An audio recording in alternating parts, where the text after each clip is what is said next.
Hey guys, today I am turning a classic German chocolate cake into German chocolate cookies.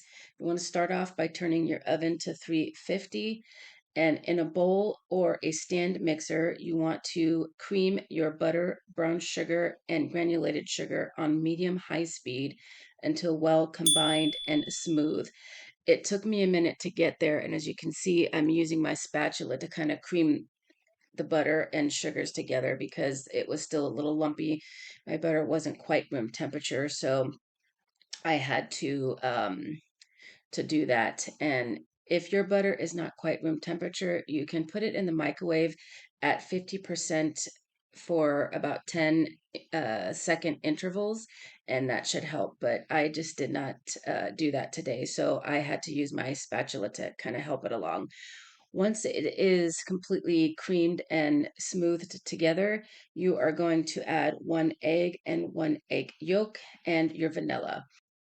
As you can see, I was having a little trouble with my bowl staying stable, so I grabbed a towel, got it damp, and wrung it out, put it underneath. That helps keep the bowl stable. So after adding your egg yolk, and vanilla, and you beat that until just combined on low speed, you are going to gradually add your flour mixture, which is basically all of your dry ingredients, which will include 1 and 1/4 cups of all-purpose flour, 1/3 cup of Dutch processed cocoa powder, 1 teaspoon of baking powder, 1/4 teaspoon of salt. You want to sift this into your cookie dough as it will help break up clumps and adds for a lighter texture and evenly distributes out the dry ingredients like the baking powder to make sure that it mixes in properly, leads to a more smoother batter and more consistent results. As you can see, I'm adding a little bit at a time and then mixing and a little bit more at a time and then giving another mix. I'm doing this because I'm using a hand mixer and I don't want the flour mixture to go all over the place. If you're using a stand mixer, you can certainly add it all in at the same time.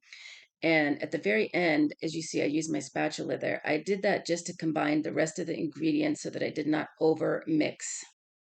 Last and final step is to add your chocolate chips, which technically you could add with your dry ingredients to help prevent over mixing, but here I just added it last and mixed it by hand. Now we are moving on to scooping the dough. I am using a cookie scoop. Normally, I like to weigh out my cookies to make sure that they are the same measurement, but this dough was very kind of a wet dough, and that's the way it's supposed to be because it's more of a cake-like cookie than a, let's say, like a chocolate chip chewy cookie. So I'm using a cookie scoop, which I believe was my 2-ounce cookie scoop, to measure these out. And, I didn't care if it was exactly perfect. So I'm spreading them out about 2 inches apart on my cookie tray. And the next step after I get them all trayed up is you're going to bake them in the oven or until they come clean with a toothpick, or you can do the bounce test. If you lightly touch it with your finger and it bounces back up like a cake would, then they are finished.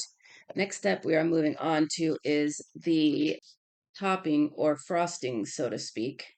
You want to get a saucepan and start off on medium heat by combining the milk, sugar, egg yolk, and butter.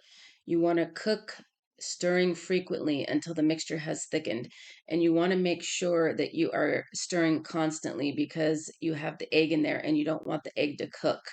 So you just want to keep stirring. It'll take about 10 minutes to thicken.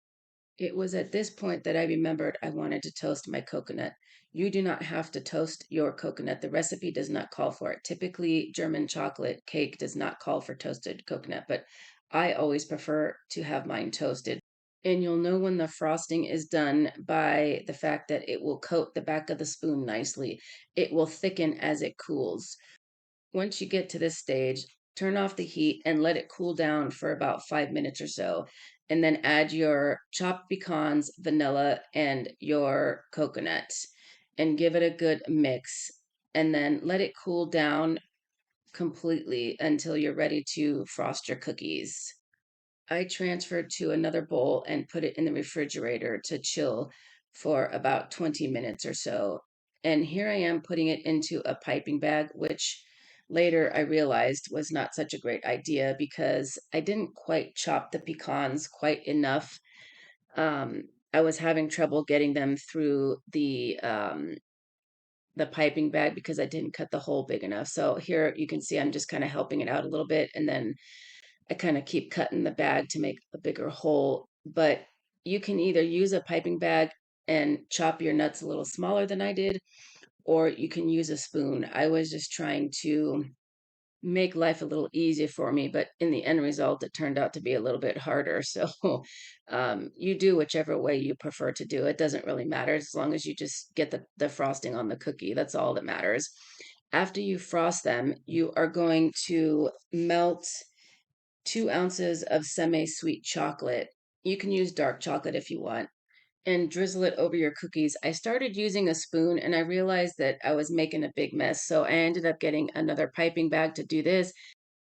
After I added it into the piping bag, it actually went much quicker and faster than doing it with the spoon. So again, this is something, it's up to you. If you don't have a piping bag, you can use a spoon, or you can actually take a Ziploc bag and put the chocolate in that and just cut a little snippet of one of the corners off. That's a little hack if you don't have piping bags.